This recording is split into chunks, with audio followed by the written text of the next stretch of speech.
So guys, mirror of common error जो आपकी चल रही है चैप्टर वाइज, आज मैं इसमें से आपको फिर से सोल्व कराने आया हूँ verbs.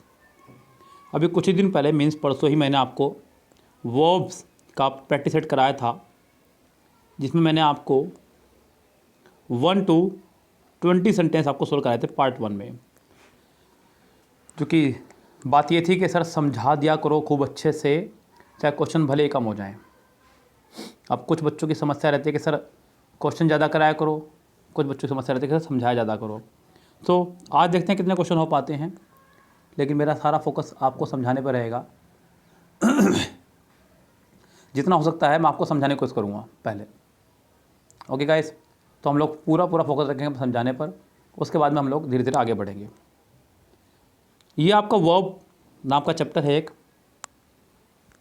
Mirror of common error से। इससे पहले मैंने आपको टाइम एंड टेंस की, नाउन की, आर्टिकल की, प्रोनाउन की प्रैक्टिस सेट ऑलरेडी करा दिए हैं। कह रहा है कि going towards them with some cup of tea in the tray, somebody knocked at the door. Somebody knocked at the door. So guys, कह रहा है कि गोइंग टूवर्ड्स दैम, उनकी तरफ जाते हुए, with some cup of tea, कुछ चाय के प्याले हाथ में लेकर, ट्रे में लेकर के, somebody knocked at the door, किसी ने दरवाज़ा खटखटाया। सो गाइज, मैंने आपको हमेशा कहा है कि जब कभी भी सेंटेंस की शुरुआत हो रही है पार्टिसिपल से, किससे? पार्टिसिपल से, यानी कि आईएनजी फॉर्म से, यानी कि जीरंड से। पार्टिसिपल से, आईएनजी से या जीरंड से, तो ज़रूरी है कि दोनों सेंटेंस के पास अपना सब्जेक्ट हो। यहाँ इस सेंटेंस के पास अपना सब्जेक्ट है, somebody knocked at the door, लेकिन इस सब्जेक्ट के सेंटेंस के पास अपना सब्जेक्ट नहीं है। Going towards them with some cups of tea in the tray, कौन जा रहा है इसमें ये क्लियर नहीं हो रहा है। सो गाइज, आपको दोनों सेंटेंसेस का अलग अलग सब्जेक्ट लेकर चलना होगा, तो ही सेंटेंस करेक्ट माना जाएगा, अन्यथा नहीं।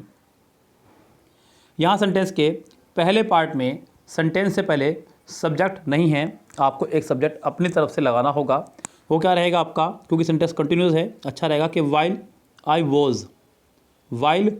Was going towards them with some cups of tea in the tray, somebody knocked at the door। तो सेंटेंस के पहले ही पार्ट में वाइल आई वॉज, या फिर वाइल ही वॉज, या फिर वाइल शी वॉज, जो भी आपका मन करे आप यहाँ पे लगा सकते हैं, लेकिन आपको शुरुआत में एक सब्जेक्ट लगाना ही होगा, तो सेंटेंस करेक्ट माना जाएगा। सेंटेंस के फर्स्ट पार्ट में फ़िलहाल आपके यहाँ एरर है। ओके गाइस, जैसा कि मैं आपको पहले भी कैमरा बता चुका हूँ, सेंटेंस में सब्जेक्ट का होना बहुत अधिक ज़रूरी है, जो कि यहाँ नहीं है। अगर दोनों सेंटेंस को काम करने वाला एक ही व्यक्ति होता तब कोई दिक्कत नहीं थी।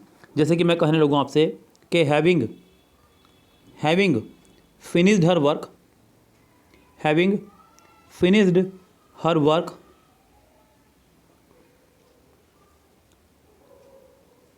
शी वेंट टू मार्केट, अपना काम ख़त्म करने के बाद वह मार्केट गई। तो यहाँ पे ये क्लियर है कि ये फिनिश भी उसने किया है काम, और मार्केट भी वही गई है। तो दोनों काम को करने वाला एक ही व्यक्ति था, इसलिए आपने एक बार सब्जेक्ट लगाया। लेकिन जब दोनों काम को करने वाले अलग अलग व्यक्ति होंगे, तो आपको दोनों से पहले सब्जेक्ट लेके चलना होगा, जो कि सही तरीका, अन्यथा गलत हो जाएगा। यानी कि सेंटेंस के फर्स्ट पार्ट में आपके एरर है। अब आगे देखते हैं सेंटेंस में क्या कह रहा है। Shall you like to accompany us in the picnic which we are going to arrange today. Guys, English grammar के हिसाब से, क्योंकि इंग्लिश स्पीकिंग के अलग फंडे हैं और ग्रामर के अलग, इंग्लिश स्पीकिंग के फंडे कुछ और हैं, ग्रामर के अलग। आई और वी के साथ हम लोग शैल का इस्तेमाल करते हैं। किसका? शैल का, आई और वी के साथ में। लेकिन बाकी सभी सब्जेक्ट के साथ में you, we, they, sorry we गलत आ गया यहाँ पे, ही, शी, सबके साथ हम लोग विल का इस्तेमाल क्या करते हैं। किसका? विल का। तो यहाँ पे शैल नहीं, यहाँ पे आपका विल होना चाहिए था, क्योंकि जितने भी हमारे बाकी सब्जेक्ट हैं, ही, शी, इट, दे, यू, इन सभी के साथ में हम लोग हमेशा विल का इस्तेमाल करेंगे, आई और वी को छोड़ करके। सो गाइस, सेंटेंस के पहले ही पार्ट में यहाँ फिर से मिस्टेक है, आपको शैल की जगह विल का इस्तेमाल करना होगा। During the course of investigation the police learn that not only the house was looted but also the things taken away. During the course of investigation यानी कि इन्वेस्टिगेशन के समय द पुलिस लर्न, पुलिस को पता लगा that not only the house was looted but also the things. बच्चों ये बात मैंने आपको पहले बताई है, जब sentence not only but also say connected होगा तो दोनों तरफ सेंटेंस का फॉर्मेशन सेम होना चाहिए। सेंटेंस का फॉर्मेशन दोनों ही तरफ सेम होना चाहिए। यहाँ नॉट ओनली के बाद क्या लगा उसने, द हाउस यानी कि सब्जेक्ट, फिर वॉज यानी कि हेल्पिंग वर्ब और फिर थर्ड फॉर्म। जबकि यहाँ पे बट ऑल्सो के बाद सब्जेक्ट है द थिंग्स, लेकिन हेल्पिंग वर्ब गायब है। यहाँ पे एक हेल्पिंग वर्ब होनी चाहिए थी, वह आपकी वर जो कि उसने नहीं लगाई है। यहाँ पे वर होना चाहिए था, क्योंकि पीछे भी वॉज लूटेड आया है तो आगे भी वर टेकन अवे होना चाहिए था, तो ही सेंटेंस करेक्ट माना जाता, अन्यथा सेंटेंस रॉन्ग है। इस तरह की बहुत सारी एरर एग्जाम में आपको देखने को मिलती हैं बच्चों, लेकिन ये आपकी रॉन्ग है। Not only but also sentence जैसा कनेक्ट होगा वैसे ही रहना चाहिए। The things were taken away यानी कि सेंटेंस के डी पार्ट में आपके फिलहाल एरर है। कह रहा है कि I know I will be compel to leave this house this week, this will be very disadvantage for मी।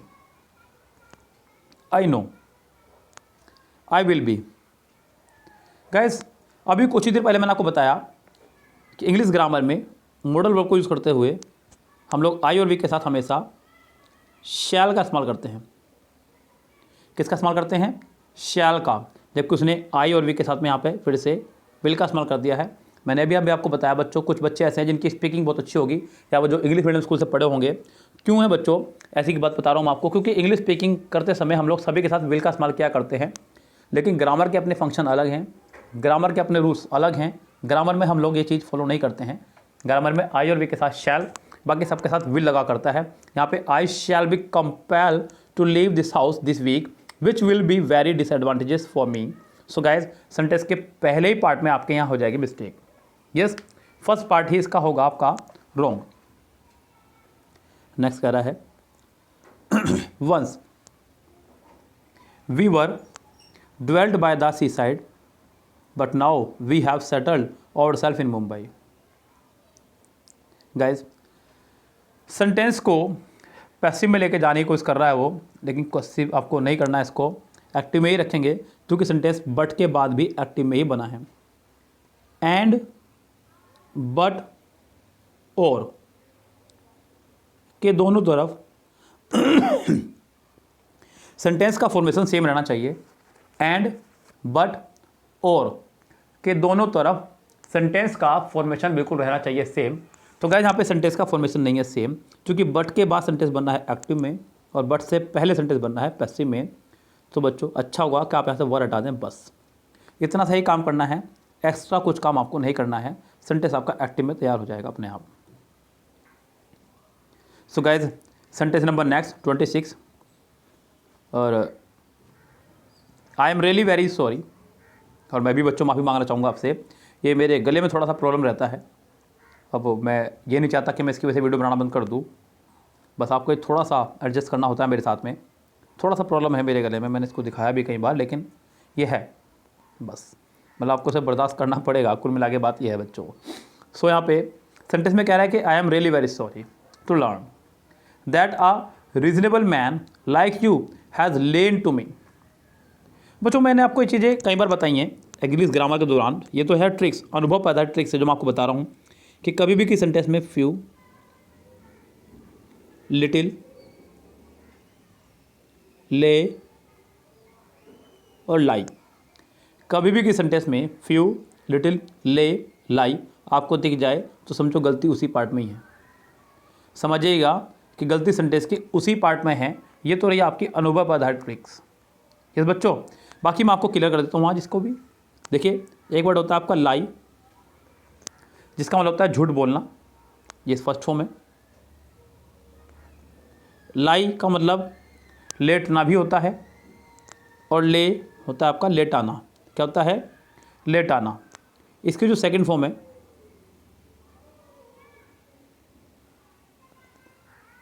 वो है आपकी लाइड। और बच्चों थर्ड फॉर्म भी इसकी लाइड ही है। इस लाई की जो सेकंड फॉर्म है वो है ले। थर्ड फॉर्म है इसकी लेन। और इस ले की जो सेकंड फॉर्म है वो है लेड। और थर्ड फॉर्म भी है इसकी लेड ही। अब मीनिंग क्या क्या है बच्चों? पहले वाले का मीनिंग है झूठ बोलना, आपको यहाँ सेकंड फॉर्म से क्लियर होगा। दूसरे वाले का मतलब है लेटना और तीसरे वाले का मतलब है लेटाना। क्या है? लेटाना। तो यहाँ पे बच्चों लेटना से संबंधित कोई वर्ड नहीं निकल कर आ रहा था। झूठ बोलना। I am really very sorry to learn that a reasonable man like you has lain to me. Lain to me मतलब बच्चों यहाँ लिखिए, ये वाली थर्ड फॉर्म लगाना चाह रहा है, ये वाली थर्ड फॉर्म मतलब लेटना चाह रहा है। लेटना नहीं बच्चों, झूठ बोलना। तो यहाँ पे गाइस सेंटेंस के इसी पार्ट में मिस्टेक है। अगर आप लोगों को समझ में आ गया हो तो इसका एक स्क्रीनशॉट लेकर अपने पास धर लीजिएगा। मैंने अभी भी आपको बोल रहा हूँ, स्क्रीनशॉट ले लीजिए इसका, आपके पास समय है, क्योंकि ऐसी चीज़ें आपको बार बार देखने को नहीं मिलेंगी। The boy was trembling with anger when he drawn all his books and articles. बच्चों the boy was trembling, trembling मतलब तो डर के मारे कांपना, with anger. When she drone, बच्चों ड्रोन का मतलब होता है मतलब एक तरह से डूब जाना। All his books and articles, जब उसने सारी बुक्स की जो है पानी में गिर दी।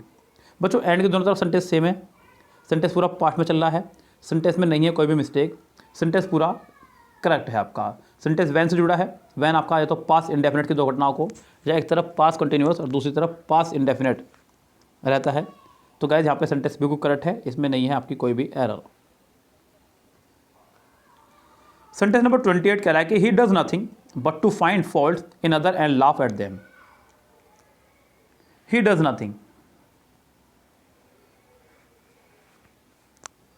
But to find fault in others and laugh. बच्चों उसने यहाँ पे जो इम्परेटिव सेंटेंस बनाया, इम्परेटिव सॉरी माफी चाहूँगा, इन्फिनेटिव जो उसने बनाया टू फाइंड, टू के बाद फर्स्ट फॉर्म लगाने का फंक्शन है अगर उससे पहले भी वर्ब ही खड़ी हो तो, चाहे वो भले खुद किसी भी रूप में खड़ी हो। लेकिन यहाँ पे टू फाइंड से पहले आपका बट खड़ा हुआ है, जो कि कई बार प्रपोजिशन और कई बार एज ए कंजक्शन काम करता है। हालांकि यहाँ पे ये एज ए कंजक्शन प्रपोजिशन काम कर रहा है, इस बट का मतलब यहाँ पे एक्सेप्ट से है। किससे? यहाँ पे इसका मतलब एक्सेप्ट से, तो इसका मतलब यहाँ पे एज ए प्रपोजिशन काम कर रहा है। और जब ये एज ए प्रपोजिशन काम कर रहा है तो मुझे नहीं लगता कि यहाँ पे टू आना चाहिए। ये टू आपका यहाँ पे एक्स्ट्रा है, सेंटेंस के बी पार्ट में आपके फिलहाल एरर है बच्चों। ही does nothing but find faults in other and laugh at them. अब सेंटेंस बिल्कुल करेक्ट हुआ। ही डज नथिंग बट स्लीप, यानी कि उसने कुछ नहीं किया सोने के अलावा, उसने कुछ नहीं किया सोने के अलावा। ही does nothing but find fault, उसने कुछ नहीं किया दूसरों में गलती ढूंढने के अलावा एंड उन पर हंसने के अलावा। तो गैस सेंटेंस में बी पार्ट में एरर है, उसके बाद सेंटेंस में कोई एरर आपकी नहीं है। Sentence number next 29। The radio broadcast last night that the temperature in Kashmir would go below -10 degree centigrade. तो भैया रेडियो में एक ब्रॉडकास्ट यानी कि न्यूज खबर प्रकाशित हुई। तो बच्चों यहाँ पे प्रकाशित नहीं, माफी चाहूँगा, सुनाई दी। बच्चों यहाँ पे ब्रॉडकास्टेड उसने किया है। कास्ट का मतलब होता है फेंकना, और कास्ट की फर्स्ट सेकंड थर्ड फॉर्म आपकी सेम रहती है। ब्रॉडकास्ट का ब्रॉडकास्ट ही रहेगा, कास्टेड नहीं होगा। आप चाहे इसे किसी भी तरह से इस्तेमाल कर लें, आप चाहे कास्ट कहें, चाहे आप इसे टेलीकास्ट कहें, चाहे आप इसे ब्रॉडकास्ट कह लें, चाहे आप इसे फोरकास्ट कह लें, चाहे आप इसे रिकास्ट कह लें, आप इसे कुछ भी कह लीजिएगा, इस पर कोई फ़र्क नहीं पड़ता है। कास्ट को आप कुछ भी कह लीजिएगा, इस पर कोई फ़र्क नहीं पड़ता है, ये आपका ऐसे ही रहेगा जैसा यह है। तो बच्चों यहाँ पे पहले ही पार्ट में ब्रॉडकास्टेड नहीं ब्रॉडकास्ट होना चाहिए था, पहले ही पार्ट में आपके यहाँ फिलहाल मिस्टेक है। नेक्स्ट सेंटेंस कह रहा है कि the workers fell no fewer than 200 trees within 6 hours and thereby showed their efficiency. So guys आपको बताने कि सेंटेंस के किस पार्ट में है मिस्टेक। सेंटेंस में यहाँ पे उसने बेसिक से दिया है आपको फंडा, उसको समझिएगा क्या कहना चाह रहा है। The workers fell no fewer than 200 trees. मतलब फीवर देन जो है आपका, पहले मैं इसको क्लियर कर दूं, फिर मैं आगे बढ़ूँगा सेंटेंस में एरर क्या है। यस, फ्यूअर और लेस, ये दोनों कंपैरेटिव वर्ड हैं, ये फ्यू का और ये लिटिल का। इनके साथ में देन का आना ज़रूरी है सबसे पहली बात, और इनसे पहले नो का आना ज़रूरी है दूसरी बात। तीसरी बात, फ्यूअर का इस्तेमाल करते हैं काउंटेबल नाउन से पहले, और लेस का इस्तेमाल करते हैं अनकाउंटेबल नाउन से पहले। किससे पहले? अनकाउंटेबल नाउन से पहले। तो यहाँ पे 200 ट्रीज उसने कहा काउंटेबल, तो इसका मतलब ये ठीक है आपका नो लेस देन या फिर नो फ्यूअर देन, यानी कि ये हिस्सा आपका ठीक है। लेकिन क्या पहले वाला हिस्सा ठीक है बच्चों आपका? बच्चों द वर्कर्स फेल, यहाँ पर फिर से मैं आपको पहले की तरह भी मैंने ले लाई बताया था आपको, first form, second form, third form को समझे ज़रा। वर्ड है आपका फॉल, FALL। दूसरा वर्ड है आपका फैल, FELL। तीसरा वर्ड है आपका फील। लीजिए, फॉल मतलब होता है गिरना, कहता है फॉल माने गिरना, जिसकी सेकंड फॉर्म है फैल और थर्ड फॉर्म है फॉलन। क्या है थर्ड फॉर्म इसकी? फॉलन। फैल माने है काट कर गिराना, इसकी सेकंड फॉर्म हो जाएगी आपकी फैल्ड, और जिसकी सेकंड फॉर्म में ईडी लगता है उसके थर्ड फॉर्म में भी ईडी ही लगने वाला है, फैल्ड। अगला है फील, इसकी सेकंड फॉर्म होती है आपकी फैल्ड, और थर्ड फॉर्म भी इसकी हो जाएगी फैल्ड। तो गाइस यहाँ पे काट कर गिराने से ही मतलब है the workers fell no fewer than 200 trees, काट कर गिरा दिए within 6 hours and thereby short their efficiency. तो गाइस यहाँ पे फैल नहीं, आपका फैल्ड होना चाहिए था, तब सेंटेंस करेक्ट होता, अन्यथा इस सेंटेंस के पहले पार्ट में अभी भी खुली चुनौती बनी हुई है एरर की। कह रहा है कि मोस्ट ऑफ द रिवर्स, बच्चों मोस्ट के बाद में अगर ऑफ लगा हो तो उसके बाद में काउंटेबल नाउन और अनकाउंटेबल नाउन दोनों ही आ सकते हैं, कोई दिक्कत नहीं है। तो मोस्ट ऑफ द रिवर्स इन बिहार, ख़त्म। तो यहाँ पे रिवर्स के हिसाब से एव आएगा, बिल्कुल ठीक है। ओवरफ्लोन, ये आपका रॉन्ग हो गया है। जस्ट गाइस, ये आपका हो गया है रॉन्ग, ओवरफ्लोन की जगह ओवरफ्लोड होगा, ये ध्यान रखें आप लोग। देखिए ध्यान से, फर्स्ट फॉर्म, सेकंड फॉर्म और थर्ड फॉर्म को फंडा फिर समझिएगा। फर्स्ट फॉर्म है फ्लाई, क्या है फर्स्ट फॉर्म आपकी? फ्लाई। सेकंड फॉर्म है फ्लू, थर्ड फॉर्म है फ्लोन। ये जो फ्लोन हमने लगाया ये उड़ने की थर्ड फॉर्म है। किसकी थर्ड फॉर्म है ये? उड़ने उड़ाने की। अगला है आपका फ्ली, फ्ली माने भाग जाना, सेकंड फॉर्म है इसकी फ्लैड और थर्ड फॉर्म है इसकी फ्लैड। अगला है फ्लो, फ्लो माने बहना, पानी के लिए लगता है बच्चों, सेकंड फॉर्म है इसकी फ्लोड, और जिसकी सेकंड फॉर्म में ईडी लग जाए उसकी थर्ड फॉर्म में भी ईडी ही लगेगा, ध्यान रखें। तो यहाँ पे ओवरफ्लोन नहीं ओवरफ्लोड, क्योंकि बात नदी की हो रही है और नदी बहा करती है, बहने के लिए हम लोग फ्लोड का इस्तेमाल करेंगे। देयर बैंक इसलिए क्योंकि रिवर्स बहुत सारी हैं, सो क्या यहाँ पे their banks and plunge a large number of villages. बच्चों प्लंज का मतलब होता है डूब देना, डूब जाना या डुबा देना। सो गाइस यहाँ पे कोई सेंटेंस में एरर नहीं है, उसके बाद में बस ओवरफ्लोन को ओवरफ्लोड करना होगा, क्योंकि फ्लोन उड़ाने की थर्ड फॉर्म है, नॉट बहने की। तो यहाँ सेंटेंस के बी पार्ट में आपके बिंदास वाली एरर है। 32 देखिएगा, कह रहा है कि वी एडवाइज्ड हिम। बच्चों यहाँ अक्सर प्रॉब्लम दी जाती है बच्चों को, हालांकि यहाँ है नहीं, मैं बता रहा हूँ, सिर्फ एडवाइस दी जाती है अक्सर यहाँ पे बच्चों को, क्योंकि एक एडवाइस आपका सी वाला भी है। ये वाला जो है ये आपका एब्स्ट्रैक्ट नाउन है। क्या है ये आपका एब्स्ट्रैक्ट नाउन, ये वर्ब नहीं है, तो इसलिए इसमें एस या ईएस, इसकी सेकंड फॉर्म, इसकी आईएनजी फॉर्म, इसकी थर्ड फॉर्म कुछ नहीं बनती है, ना इससे पहले आर्टिकल लगता है ना इससे पहले टू लगता है, क्योंकि आपका एब्स्ट्रैक्ट नाउन है। क्या है आपका? हालांकि ये वर्ब है। We advise him to marry his daughter, हमने उसको एडवाइस दिया कि वो अपनी बेटे की शादी कर दे। We advise him to marry his daughter because she had come to marriageable age, क्योंकि उसकी शादी के लायक उम्र हो चुकी है। तो बच्चों कहना चाह रहा है कि हमने उसे सलाह दी कि वो अपनी बेटे की शादी कर दे, वो अपनी बेटे की शादी कर दे, यानी कि हमने उसे अपनी बेटे की शादी करने की सलाह दी। We advise him to get his daughter married.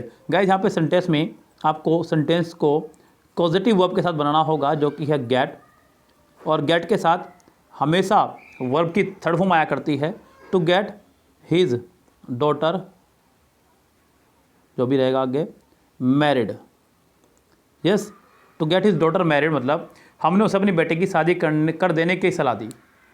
Yes, तो सेंटेंस के बी पार्ट में एरर, हालांकि बहुत ही अंदरूनी एरर है बच्चों, जो शायद आपका दिमाग घुमा सकती है और शायद हो सकता है अभी भी आपका दिमाग घूम रहा हो। यस बच्चों, लेकिन क्या करें, आपकी मजबूरी है, आपको ये करना ही होगा। सेंटेंस के बी पार्ट में आपके एरर है। The criminal will certainly be hung. बच्चों ये आपके दो वर्ड होते हैं, एक तो होता है हैंग, एक होता है आपका फिर से हैंग। ये क्या बात हुई सर, आपने तो कहा था दो वर्ड होते हैं। बच्चों वर्ड आप बदलेंगे, इसकी सेकंड फॉर्म और थर्ड फॉर्म है आपकी हंग, इसकी सेकंड फॉर्म और थर्ड फॉर्म है आपकी हैंग्ड। शुरुआती अर्थ में इन दोनों का मतलब सेम रहेगा, लटकाना या फांसी देना या टांगना, लेकिन जब आप यहाँ बदलते हैं तो यहाँ पर इसका मतलब हो जाएगा लटकाना ही, लेकिन यहाँ पे इसका मतलब हो जाएगा फांसी देना ओनली। क्या हो जाएगा इसका मतलब यहाँ पे फांसी देना। क्रिमिनल को लटकाएंगे नहीं, फांसी दी जाएगी, तो बच्चों हंग नहीं हैंग्ड होना चाहिए था। किसी को फांसी पर लटकाने के अर्थ में हम लोग हंग नहीं हैंग्ड का इस्तेमाल करेंगे। सेंटेंस की यहाँ पर थर्ड फॉर्म हैंग्ड आएगी, नॉट हंग। ये एक ही वर्ब की दो थर्ड फॉर्म है, इसलिए थोड़ा ध्यान से। Because the charge brought upon him are very serious. चलिए जी, अगला सेंटेंस कह रहा है he seated in this examination thrice. वो इस एग्जामिनेशन में 3 बार बैठा। बच्चों यहाँ पर मैं आपको बता दूँ, एक बड़ा प्यारा इसने एरर दी है। बच्चों एग्ज़ाम में बैठने के अर्थ में सीटेड यानी कि ये सीट ये वाला नहीं करेंगे, क्योंकि सीट जगह के लिए इस्तेमाल होता है ये वाला, जबकि वो कहना चाह रहा है एग्ज़ाम में प्रस्तुत हुआ, एग्ज़ाम में प्रेजेंट हुआ, तो आप वहाँ पे सीट ये वाला लगाएंगे वर्ब वाला। इसकी सेकंड फॉर्म होती है सेट। क्या होती है second form? Set. He set in this examination thrice but he always failed because he never took it seriously. बाकी सब कुछ ठीक है, क्योंकि बट के बाद भी सेंटेंस में सेकंड फॉर्म है, आगे भी सेकंड फॉर्म है, पहले भी सेकंड फॉर्म है। सेंटेंस पूरा नो एरर है, बस इसके पहले ही पार्ट में आपके दे दी गई है एरर। सीटेड की जगह आपका होना चाहिए था सेट। लास्ट सेंटेंस देखिएगा, क्योंकि अभी लास्ट ही कराऊंगा ये, मैं 35 पर रोकूँ अपनी बात। कह रहा है कि ओविंग टू, ध्यान देना, ओविंग टू, सेंटेंस को उसने ओविंग टू से शुरू किया है, जो कि बिल्कुल ठीक है। हिज इल हेल्थ, अपनी बुरी हेल्थ की वजह से, he will not be able to give this examination. बच्चों गिव का मतलब होता है देना और टेक का मतलब होता है लेना, लेकिन जैसे ही इनके साथ में एग्ज़ाम जुड़ जाता है तो इनका मीनिंग हो जाता है उल्टा। गिव एग्ज़ाम मतलब लेना, टेक एग्ज़ाम मतलब देना। सो बुरा स्वास्थ्य होने की वजह से वो एबल नहीं है एग्ज़ाम देने के, नोट लेने के। तो बच्चों टू टेक हिज एग्जामिनेशन, बच्चों नोट गिव, गिव माने होता है लेना, जबकि वो देने जा रहा है एग्ज़ाम। टू टेक, ये बच्चों क्योंकि ये बहुत ही डिप्लोमेटिक सा सेंटेंस है, बच्चों के लिए थोड़ा सा मुसीबत वाला है, लेकिन ध्यान देना गिव माने देना और टेक माने लेना। लेकिन जैसे गिव और टेक के बाद में टेस्ट, पेपर, एग्ज़ाम जुड़ेगा, इनका मीनिंग उल्टा हो जाएगा। गिव एग्ज़ाम मतलब एग्ज़ाम लेना और टेक एग्ज़ाम मतलब एग्ज़ाम देना। ये अपने मीनिंग के बिल्कुल उल्टे हो जाएंगे, बिल्कुल अपोजिट हो जाएंगे। सो गाइज इस सेंटेंस में आपके जो एरर हो जाएगी वो हो जाएगी आपकी टू गिव में। किस में? टू गिव में। यस, सो फिलहाल इस सेंटेंस के सी पार्ट में आपकी खुली एरर है। और गाइज उम्मीद करता हूँ कि आपको आज का ये सोल्यूशन मेरे द्वारा दिया गया समझ में आया होगा मिरर का। गाइज मेरी कोशिश ये है कि मैं आपको बहुत अच्छे से समझा सकूँ। वीडियो में नंबर ऑफ़ क्वेश्चंस को आप मत गौर कीजिए, आप गौर कीजिए कि आपने सीखा कितना। आप जितने भी रूल्स मैं आपको करा रहा हूँ उनको कॉपी क्या करें, उनको लिखा करें, शेयर क्या करें अपने फ्रेंड्स को, एक दूसरे से पूछा करें, अप्लाई करना सीखें उनको, तब जा कर के आपकी अच्छी कमांड अंग्रेजी ग्रामर बन पाएगी। साथ ही साथ गाइज रूल्स में जुड़े रहने के लिए अगर आप चाह रहे हैं इसी तरह से और तैयारी हो आपकी, तो किरण बुक का एक न्यू बैच बनाया हमने टारगेट 2021 को रखते हुए। ये बात मैं बार बार समझा रहा हूँ बच्चों को, क्योंकि देखिए 2021 का एग्ज़ाम आने वाला है, अब 2 महीने 10 दिन के आसपास रह गए हैं, 2 महीने 15 दिन। तो अभी भी लापरवाही अगर आप करते रहे और मुझे आप फरवरी में जा कहेंगे देखिए मेरे का तो काम है, मैं तो वीडियो देनी है आपको, लेकिन आपके पास प्रेशर बहुत ज़्यादा हो जाएगा बच्चों, ध्यान रखें आप। सो अच्छा होगा समय से कोर्स लें और समय से तैयारी करें अपना समय व्यर्थ ना करें। यस, कोचिंग जा रहे होते तब भी आपकी फीस जा रही होती, ये कंजूसी अब छोड़ दें बच्चों। 2022 आपके हाथ में आएगा सीधा 1 साल बाद। कईयों की तो उम्र निकल चुकी है, कईयों वालों को हताश हो चुके हैं कोचिंग करने के लिए, फिर जाएंगे ही नहीं वो कोचिंग, फिर उनके हाथ से नौकरी गई समझो बस। तो भैया मौका है, चौका लगा दीजिए, बाकी हम तो आपको समझा सकते हैं। फिलहाल तो हम लेते हैं आपसे विदा, बाय बाय।